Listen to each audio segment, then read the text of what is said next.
السلام علیکم۔ آج جمعرات ہے، اگست کی 27 تاریخ۔ میں ہوں خالد حمید، خبروں کے ایک بلیٹن کے ساتھ۔ نیپال اور تبت میں تباہ کن سیلاب، ہلاکتیں 362 تک پہنچ گئیں، سینکڑوں افراد لاپتہ ہیں۔ نیپال کے ضلع راسوا میں اچانک آنے والے تباہ کن سیلاب اور مٹی کے تودوں کے باعث ہلاکتوں کی تعداد 362 تک پہنچ گئی ہے، جبکہ بڑی تعداد میں افراد تاحال لاپتہ ہیں۔ متاثرہ علاقوں میں امدادی ٹیمیں زندہ بچ جانے والوں کی تلاش اور متاثرین کو محفوظ مقامات پر منتقل کرنے میں مصروف ہیں۔ نیپالی پولیس کے مطابق نیپال اور چین کی سرحد کے قریب آنے والے سیلابی ریلے کے بعد 362 لاشیں برآمد کی جا چکی ہیں۔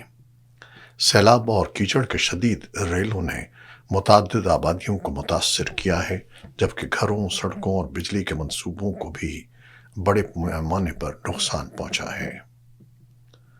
دوسری جانب چینی سرکاری میڈیا کے مطابق تبت کے علاقے گیرانگ میں مٹی کے تودے گرنے اور سیلاب کے نتیجے میں 500 سے زائد افراد لاپتہ ہیں، جن میں بڑی تعداد غیر ملکیوں کی بھی شامل ہے۔ حادثے میں کم از کم 3 افراد کے ہلاک ہونے کی اطلاعات ہیں۔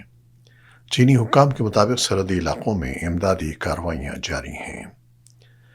چینی وزیر اعظم لی چانگ نے بھی تبت کے متاثرہ علاقوں کا دورہ کیا اور امدادی سرگرمیوں کا جائزہ لیا۔ بھارت کی وزارت خارجہ کے مطابق نیپال میں 288 بھارتی شہری لاپتہ ہیں، جبکہ تقریباً 200 بھارتی شہری سیلاب کے باعث تبت میں پھنسے ہوئے ہیں۔ وزارت کے ترجمان رندھیر جسوال کے مطابق کیلاش مانسرو یاترا کے لیے جانے والے کم از کم 21 بھارتی شہریوں کو بحفاظت نکال لیا گیا ہے۔ قدرتی آفات کے بعد مختلف ممالک اور عالمی تنظیموں نے نیپال کے لیے مالی اور امدادی تعاون کا اعلان کیا ہے۔ برطانیہ نے بھی متاثرہ علاقوں میں امدادی سرگرمیوں کے لیے 50 لاکھ پاؤنڈ تقریباً $6.8 ملین کی امداد دینے کا اعلان کیا ہے۔ حکام کا کہنا ہے کہ دشوار گزار پہاڑی علاقوں اور خراب موسم کے باعث امدادی کارروائیوں کو مشکلات کا سامنا ہے، تاہم لاپتہ افراد کی تلاش کا عمل مسلسل جاری ہے۔ اسلام آباد کے پیمز ہسپتال کی گائنی وارڈ کی نرسری میں بدھ کی صبح لگنے والی آگ کے نتیجے میں جاں بحق ہونے والے 14 نومولود بچوں کی میتیں ورثاء کے حوالے کر دی گئی ہیں۔ ریسکیو ذرائع کے مطابق نرسری میں صبح تقریباً 6:45 پر ایئر کنڈیشنر کے کمپریسر میں دھماکے کے بعد آگ بھڑک اٹھی۔ ہسپتال انتظامیہ کے مطابق حادثے کے وقت نرسری میں 15 بچے موجود تھے، جن میں سے ایک بچے کو لیڈی ڈاکٹر نے بحفاظت نکال لیا، جبکہ 14 بچے جاں بحق ہو گئے۔ میتیں حوالے کیے جانے کے موقع پر بعض لواحقین نے احتجاج کیا اور بچوں کی شناخت کے لیے DNA ٹیسٹ کرانے کا مطالبہ کیا۔ لواحقین کا موقف تھا کہ مکمل شناخت کے بغیر میتیں ان کے حوالے کی گئی ہیں۔ سرساوا تا تراڑکھل سڑک کی کلیئرنس کے دوران مسلح افراد کی فائرنگ سے رینجرز کا ایک اہلکار شہید، جبکہ دوسرا شدید زخمی ہو گیا۔ رپورٹ کے مطابق سڑک کی کلیئرنس کے دوران مسلح افراد کے اسنائپرز نے قانون نافذ کرنے والے اہلکاروں کو نشانہ بنایا۔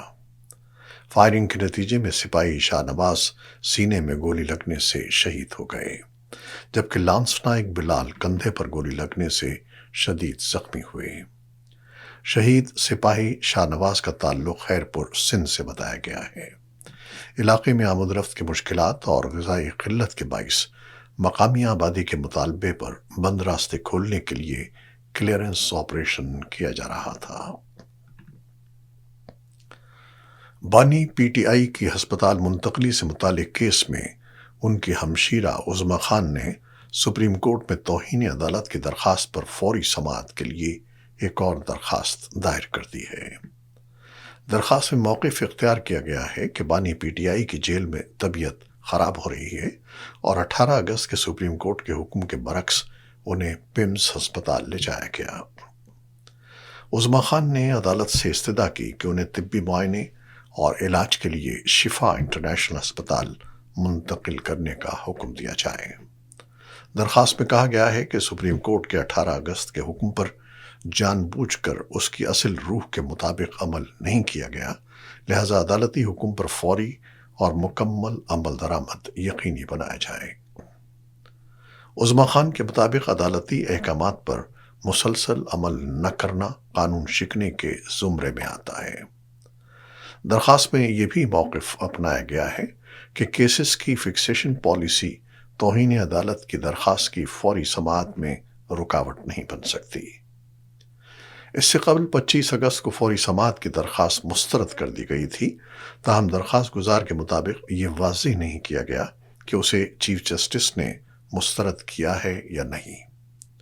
عظمیٰ خان نے عدالت سے موجودہ درخواست کو فوری سماعت کے لیے مقرر کرنے کی استدعا کی۔ اور اب دوسری خبریں۔ امریکی نیوز ویب سائٹ ایکزیوس کے مطابق واشنگٹن کا فی الحال ایران کے خلاف فوری نئے فوجی حملے کرنے کا ارادہ نہیں ہے۔ رپورٹ میں کہا گیا ہے کہ امریکہ اس وقت ایران پر نئی اقتصادی پابندیاں عائد کر کے دباؤ بڑھانے پر توجہ دے رہا ہے۔ رپورٹ کے مطابق آبنائے ہرمز میں بارودی سرنگوں کی صفائی اور بحری جہازوں کی آمد و رفت میں اضافے کے باعث ایران پر دباؤ کچھ کم ہوا ہے۔ امریکہ کی کوشش ہے کہ آبنائے ہرمز کے ذریعے زیادہ سے زیادہ تیل عالمی منڈیوں تک پہنچایا جائے، جبکہ بحری ناکہ بندی کے باعث ایران کی تیل کی برآمدات تقریباً رک گئی ہیں۔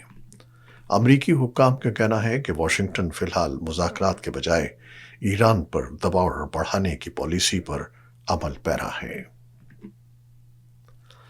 امریکی صدر ڈونلڈ ٹرمپ نے دعویٰ کیا ہے کہ ایران کے سپریم لیڈر مجتبیٰ خامنئی شدید زخمی ہیں، تاہم وہ ہلاک نہیں ہوئے۔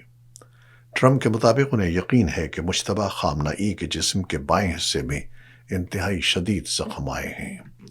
ٹرمپ نے ایک بار پھر کہا کہ ایران کے خلاف امریکہ کا فوجی اور اقتصادی دباؤ مؤثر ثابت ہو رہا ہے۔ اسرائیلی میڈیا کے مطابق ایک انٹرویو میں امریکی صدر نے کہا کہ یہ اقدامات ایک بڑی کامیابی کی جانب بڑھ رہے ہیں۔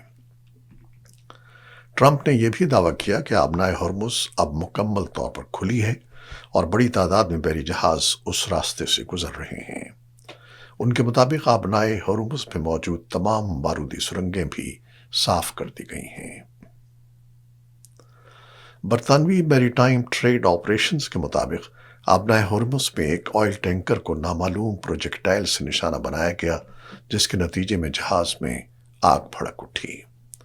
برطانوی میری ٹائم حکام کے مطابق آگ پر قابو پا لیا گیا اور ٹینکر کے تمام عملے کو محفوظ قرار دیا گیا ہے۔ واقعے کے نتیجے میں ماحولیاتی آلودگی یا کسی بڑے ماحولیاتی نقصان کی اطلاع نہیں ملی۔ دوسری جانب ایرانی نائب وزیر خارجہ کاظم غریب آبادی نے بتایا ہے کہ دونوں فریق آبنائے ہرمز میں عارضی طور پر ایک نئے بحری راستے پر رضامند ہو گئے ہیں، جس کے تحت بحری جہاز ایرانی پانیوں سے گزر سکیں گے۔ تاہم ایران کا کہنا ہے کہ آبنائے کو مکمل طور پر دوبارہ کھولنے کے لیے امریکہ کو پابندیاں ختم اور ایرانی اثاثے غیر منجمد کرنا ہوں گے۔ ایرانی وزیر خارجہ عباس عراقچی نے امریکہ کی جانب سے عائد نئی پابندیوں کو ریاستی اور معاشی دہشت گردی قرار دیتے ہوئے اقوام متحدہ کے سیکرٹری جنرل، سلامتی کونسل اور رکن ممالک کو خط لکھ دیا ہے۔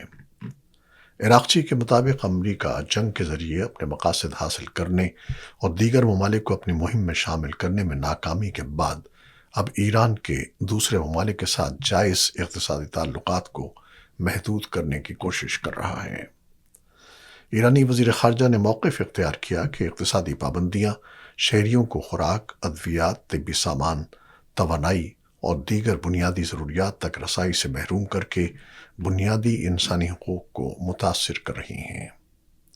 ایران نے اقوام متحدہ اور سلامتی کونسل کے رکن ممالک سے مطالبہ کیا کہ وہ امریکہ کی یک طرفہ اور ثانوی پابندیوں کو مسترد کریں اور ان پر عمل درآمد نہ کریں۔ ایرانی پارلیمنٹ کے اسپیکر اور چیف مذاکرات کار محمد باقر قالیباف نے امریکہ کے ساتھ مذاکرات کا دفاع کرتے ہوئے کہا ہے کہ مذاکرات پسپائی کی علامت نہیں ہیں بلکہ قومی مفادات کے تحفظ کے لیے مزاحمت کا حصہ ہیں۔ ایرانی سرکاری خبر رساں ادارے کے مطابق قالیباف نے ایک کھلے خط میں کہا کہ با اختیار مذاکرات یا دشمن سے قومی حقوق حاصل کرنے کی کوشش کو سمجھوتا یا کمزوری قرار دینا درست نہیں ہے۔ انہوں نے کہا کہ مذاکرات کے ذریعے جنگ میں حاصل ہونے والی کامیابیوں کو مستحکم کیا جا سکتا ہے اور ملک کو مزید تباہی سے محفوظ رکھنے کی کوشش کی جانی چاہیے۔ ان کا کہنا تھا کہ امریکہ کے ساتھ مذاکرات سے فرار اختیار کرنا اور مذاکراتی ٹیم کی ہر کامیابی کو غداری قرار دینا درست نہیں ہے۔ ایرانی صدر مسعود پزشکیان نے امریکہ کی نئی پابندیوں اور اقتصادی دباؤ کو مسترد کرتے ہوئے کہا ہے کہ امریکہ اقتصادی دباؤ کے ذریعے بھی ایران سے اپنے مقاصد حاصل نہیں کر سکے گا۔ ان کا کہنا تھا کہ امریکہ جنگ کے دوران بھی اپنے مقاصد حاصل نہیں کر سکا ہے اور اب اقتصادی دباؤ کے ذریعے بھی ایران کو اپنے مطالبات ماننے پر مجبور نہیں کر سکے گا۔ پزشکیان نے کہا کہ ایران اقتصادی دباؤ کے سامنے اسی طرح ڈٹا رہے گا جیسے وہ اب تک ڈٹا ہوا ہے۔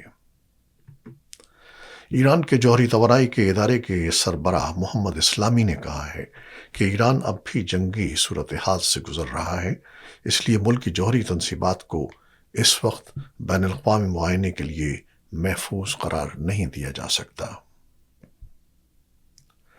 ادھر قطر کے وزیر اعظم اور وزیر خارجہ شیخ محمد بن عبد الرحمن بن جاسم الثانی جمعرات کو تہران پہنچ گئے، جہاں وہ ایران اور امریکہ کے درمیان کشیدگی کم کرنے اور تعطل کا شکار مذاکرات دوبارہ شروع کرانے کے امکانات پر بات چیت کر رہے ہیں۔ قطری وزیر اعظم کا یہ دورہ ایسے وقت میں ہو رہا ہے جب حالیہ دنوں میں پاکستان اور عمان کے اعلیٰ سطحی وفود بھی تہران کا دورہ کر چکے ہیں۔ ثالثی کی یہ کوششیں دونوں فریقوں کے سخت موقف کے باوجود انہیں دوبارہ مذاکرات کی میز پر لانے کے لیے جاری ہیں۔ قطری حکام کے مطابق شیخ محمد تہران میں امدادی ایرانی اعلیٰ حکام سے ملاقات کریں گے۔ بات چیت کا مقصد دشمنی کے خاتمے اور مذاکرات کی بحالی کے لیے سازگار ماحول پیدا کرنا ہے۔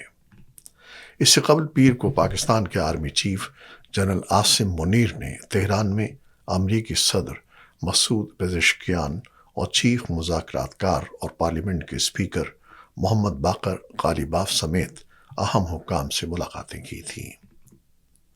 منگل کو عمان کے وزیر خارجہ بدر البوسیدی بھی ایرانی وزیر خارجہ عباس عراقچی سے ملاقات کر رہے تھے۔ دونوں رہنماؤں کے درمیان آبنائے ہرمز کے صورتحال پر بات چیت ہوئی، جو موجودہ تنازع میں ایک اہم فلیش پوائنٹ بن چکا ہے۔ ایرانی جوہری توانائی کے ادارے کے سربراہ محمد اسلامی نے کہا ہے کہ جب تک جوہری تنصیبات کے معائنے کے طریقہ کار سے متعلق نیا پروٹوکول تیار نہیں کیا جاتا، عالمی جوہری توانائی ایجنسی ایران کی جوہری تنصیبات کے معائنے کی درخواست نہیں کر سکتی۔ انہوں نے امریکی صدر ڈونلڈ ٹرمپ کی جانب سے ایران کی مبینہ خفیہ جوہری تنصیب پر حملے کی دھمکی کو بھی تنقید کا نشانہ بنایا۔ ان کا کہنا تھا کہ ایسی دھمکیاں اس تاثر کو تقویت دیتی ہیں کہ بعض بین الاقوامی ادارے امریکہ اور اسرائیل کے دباؤ میں کام کر رہے ہیں۔ روس نے جمعرات کی صبح سویرے یوکرین کے دارالحکومت کیف سمیت مختلف شہروں پر میزائلوں اور ڈرون سے حملے کیے ہیں۔ یوکرینی حکام کے مطابق تقریباً 1 گھنٹے تک جاری رہنے والے حملوں میں گوداموں، بندرگاہوں، توانائی اور صنعتی تنصیبات کو نشانہ بنایا گیا۔ روس نے گزشتہ چند ماہ کے دوران یوکرین کے خلاف اپنے فضائی حملوں میں شدت پیدا کی ہے۔ یوکرینی حکام کے مطابق فضائی دفاعی نظام کی کمی کے باعث روسی بیلسٹک میزائلوں اور جیٹ سے چلنے والے ڈرونز کو روکنا ایک بڑا چیلنج بن گیا ہے۔